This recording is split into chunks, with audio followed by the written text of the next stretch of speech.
Assalamualaikum warahmatullahi wabarakatuh. Saya Faiza Marbella, akrab dipanggil Eza, dengan NIM 2005125147, kelas 20B. Baiklah, pada kesempatan kali ini saya akan menjelaskan tentang puisi dan unsur-unsurnya. Yang pertama ialah pengertian puisi. Di sini saya mengambil pengertian puisi menurut Situmorang pada tahun 1980 pada bukunya yang berjudul Puisi dan Metodologi Pengajarannya di halaman 10.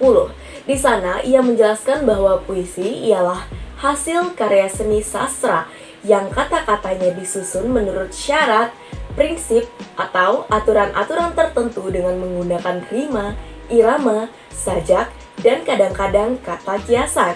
Selanjutnya, pengertian puisi menurut beberapa para ahli. Yang pertama ada Pradopo.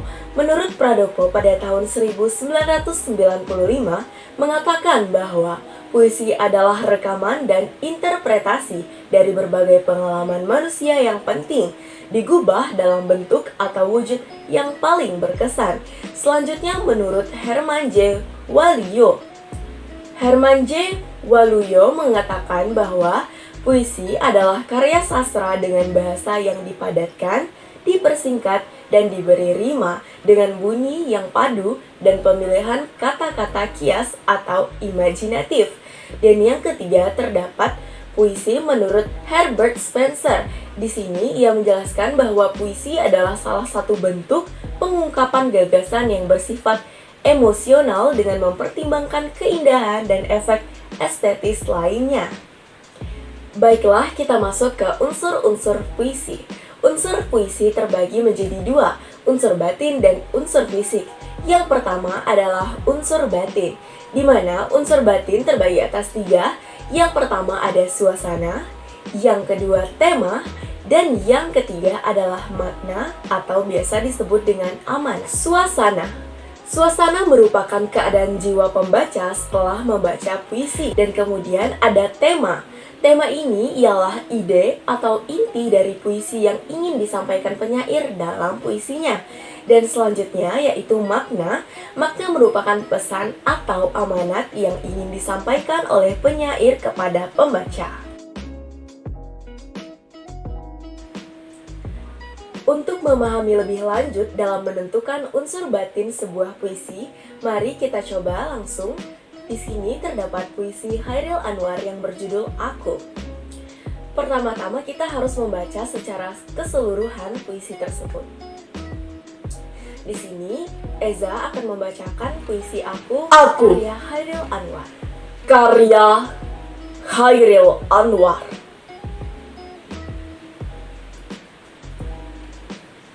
Kalau sampai waktuku, ku mau tak seorang kan merayu, tidak juga kau. Tak perlu sedu-sedan itu. Aku ini binatang jalang, dari kumpulannya terbuang. Biar peluru menembus kulitku, aku tetap beradang menerjang. Luka dan bisa aku bawa berlari, berlari hingga hilang pedih, perih. Dan aku akan lebih tidak peduli. Aku mau hidup 1000 tahun lagi. Nah, unsur batin yang pertama ialah suasana. Suasana dalam puisi Aku karya Chairil Anwar tersebut, suasananya sangat penuh semangat dan ambisi dalam perjuangan. Terasa suasana semangat juang yang digambarkan Chairil Anwar dalam puisi tersebut. Terlebih lagi, jika diselidiki lebih dalam, Chairil Anwar merupakan salah satu penyair yang terlahir pada masa penjajahan. Hal ini menyebabkan puisinya terkenal sering mengangkat tema tentang perjuangan kemerdekaan. Dan yang kedua, unsur batinnya ialah tema. Nah, pada puisi aku tersebut, suasana yang tergambar yakni suasana semangat dan ambisi dalam berjuang. Nah, maka dari itu dapat kita simpulkan bahwa tema yang diangkat penulis pada puisi ini yakni puisi yang bertemakan perjuangan terhadap penjajahan. Nah, unsur batin yang ketiga ialah makna. Makna dapat kita lihat dari beberapa lirik yang terdapat pada puisi tersebut seperti yang sudah Eza paparkan. Selanjutnya, unsur fisik. Unsur fisik terbagi atas 6, yakni tipografi, diksi, imaji, kata konkret, bahasa figuratif, dan rima. Yang pertama, tipografi. Tipografi atau perwajahan puisi merupakan cara penulisan suatu puisi sehingga menampilkan bentuk-bentuk tertentu yang dapat diamati secara visual. Nah, di sini Eza mengambil beberapa tipografi yang cukup unik. Yang pertama di sana ada yang berbentuk zigzag, kemudian ada yang berbentuk setengah lingkaran dan dapat berupa menjadi objek payung, dan kemudian ada berbentuk piramida. Lalu, yang kedua adalah diksi atau pilihan kata. Nah, dalam Kamus Besar Bahasa Indonesia, diksi merupakan pemilihan kata yang tepat dan selaras di penggunaannya untuk mengungkapkan gagasan, sehingga diperoleh efek tertentu seperti yang diharapkan. Misalnya, untuk penggunaan kata matahari agar lebih terdengar puitis dapat digunakan pilihan kata lain seperti mentari dan sang surya. Yang ketiga ialah imaji atau citraan. Imaji merupakan kata atau susunan kata yang dapat mengungkapkan pengalaman imajinasi. Dengan daya imajinasi, maka pada kata-kata puisi itu seolah-olah tercipta sesuatu yang dapat didengar, dilihat, ataupun dirasakan oleh pembacanya. Jenis-jenis imaji yang pertama ialah imaji penglihatan atau visual. Nah, imaji visual ini menggunakan kata-kata yang menggambarkan seolah-olah objek yang dicitrakan dapat dilihat. Contohnya pada kutipan baik puisi karya Toto S. Bahtiar, katanya itu seperti setiap kita bertemu dan senyummu. Jadi kata-katanya itu seolah-olah kita itu melihat saat bertemu, melihat senyumnya begitu. Dan yang kedua ada imaji pendengaran atau auditif, yakni menggunakan kata-kata ungkapan seolah-olah objek didengar oleh pembaca. Contohnya pada kutipan bait puisi karya Gunawan Muhammad pada kata ia dengar yang membuat kita seolah-olah mendengar kata tersebut. Yang ketiga adalah imaji raba atau taktil, yakni menggunakan kata-kata yang mampu mempengaruhi perasaan pembaca sehingga ikut terpengaruh perasaannya. Nah, contohnya pada puisi karya W.S. Rendra yaitu Blues untuk Boni. Nah, di situ ada kata mencakar dan mencakar, menggaruk begitu. Jadi kayak kita tuh terasa dicakar-cakar dan terasa digaruk begitu. Nah, selanjutnya unsur fisik yang keempat ada kata konkret. Nah, kata konkret ini kata yang dapat ditangkap dengan indera yang memungkinkan munculnya imaji. Kata-kata ini berhubungan dengan kiasan atau lambang. Contohnya pada puisi yang Eza bacakan tadi, karya Khairil Anwar yang berjudul Aku, terdapat lirik luka dan bisa kubawa berlari, berlari hingga hilang pedih perih. Kata konkret yang digunakan adalah kata luka dan bisa. Kata-kata tersebut jelas menggambarkan rasa sakit sehingga timbul imaji rasa sakit itu sendiri. Selanjutnya yang kelima adalah bahasa figuratif. Bahasa figuratif atau majas ialah bahasa yang digunakan penyair untuk mengatakan sesuatu dengan cara penyias, yakni secara tidak langsung mengungkapkan maknanya. Nah, di sini terdapat beberapa majas yang sering digunakan dalam puisi. Yang pertama, majas metafora, yakni kelompok kata bukan dengan arti sebenarnya. Contohnya nih, pada lirik hati seorang wanita memang selembut sutra. Dan selanjutnya lirik aku ini binatang jalang.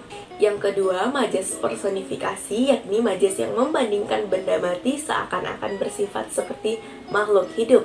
Contohnya pada lirik bulan sedang bersedih di malam hari, dan lirik angin puting beliung datang mengancam sang negeri. Yang ketiga, terdapat majas hiperbola, yakni majas yang menjelaskan suatu secara berlebihan. Contohnya pada lirik dalamnya cintaku akan menenggelamkan ke samudra terdalam, dan juga pada lirik kecantikanmu itu mengalihkan duniaku. Nah, selanjutnya ada majas ironi, yaitu majas yang menggunakan untuk menyatakan sesuatu yang bertolak belakang dengan aslinya. Contohnya pada lirik rapi sekali kamarmu sampai terlihat seperti kapal pecah, dan juga pada lirik rambutmu indah sekali sampai terlihat seperti ekor kuda belum disisir. Kemudian unsur fisik puisi yang terakhir ialah rima atau persamaan bunyi. Nah, yang pertama itu jenis rima berdasarkan bunyinya. Terdapat rima sempurna, ialah persamaan bunyi pada suku-suku kata akhir, contohnya perang dan berang. Kemudian rima tak sempurna yaitu persamaan bunyi yang terdapat pada sebagian suku kata terakhir, contohnya sana dan semak. Dan kemudian rima mutlak, yaitu persamaan bunyi yang terdapat pada dua kata atau lebih secara mutlak, suku katanya sembunyi. Contohnya ini, kami-kami, bunga-bunga. Nah, yang keempat ialah rima terbuka, yaitu persamaan bunyi yang terdapat pada suku akhir terbuka atau dengan vokal sama. Contohnya, hulu, menjamu. Kelima, rima tertutup, yaitu persamaan bunyi yang terdapat pada suku tertutup, contohnya rempah, suruh. Nah, yang keenam ada rima aliterasi, persamaan bunyi yang terdapat pada bunyi awal kata pada baris yang sama atau baris yang berlainan, contohnya selalu, sabar. Nah, yang ketujuh adalah rima asonansi, yaitu persamaan bunyi yang terdapat pada asonansi vokal tengah. Contoh, burung perkutut berumput, huruf U-nya ya. Dan kemudian yang terakhir rima disonansi, yakni persamaan bunyi yang terdapat pada huruf mati atau konsonan. Contohnya, mondar, mandir. Berikutnya, jenis rima berdasarkan baris. Yang pertama, rima sejajar berpola AAAA. Yang kedua, rima kembar berpola AABB. Yang ketiga, rima berpeluk berpola ABBA. Dan yang keempat, rima bersilang berpola, yakni ABAB. Contoh-contohnya dapat dilihat dari slide yang telah dipaparkan. Itulah pengertian puisi dan unsur-unsurnya. Selanjutnya, Eza akan membahas sedikit tentang jenis-jenis puisi. Nah, puisi dapat dikelompokkan menjadi beberapa jenis berdasarkan dari bentuk umum dan perkembangan zaman. Terdapat 3 jenis puisi. Yang pertama, puisi lama atau klasik. Yang kedua, puisi baru atau bebas. Dan yang ketiga, puisi kontemporer. Yang pertama, puisi lama atau klasik, yakni puisi yang masih terikat oleh berbagai ketentuan dan aturan. Contoh dari puisi klasik ini ada pantun, gurindam, mantra, sloka, dan talibun. Selanjutnya, puisi baru atau bebas, yakni puisi yang tidak terikat terhadap berbagai aturan dan ketentuan. Contoh-contohnya itu sangat beragam, dan sebetulnya puisi baru ini lebih merujuk ke genre atau gaya tertentu saja. Nah, contoh dari puisi baru itu misalnya ada ode, ada balada, ada elegi, ada satire, dan romansa. Dan yang terakhir adalah puisi kontemporer. Ialah puisi yang ingin lebih terbebas lagi dari berbagai ikatan konvensional, lebih radikal dari puisi modern, dan ingin terbebas lagi dari berbagai limitasi-limitasi yang telah terbentuk oleh pandangan masyarakat umum terhadap puisi. Baiklah, itulah penjelasan puisi, unsur-unsur puisi, dan jenis-jenis puisi yang dapat saya jelaskan pada kesempatan kali ini. Sebelumnya, saya berterima kasih kepada Bapak Zulhafiz SPD MPD selaku dosen pengampu literasi digital. Mohon maaf apabila terdapat kesalahan. Saya akhiri. Wassalamualaikum warahmatullahi wabarakatuh.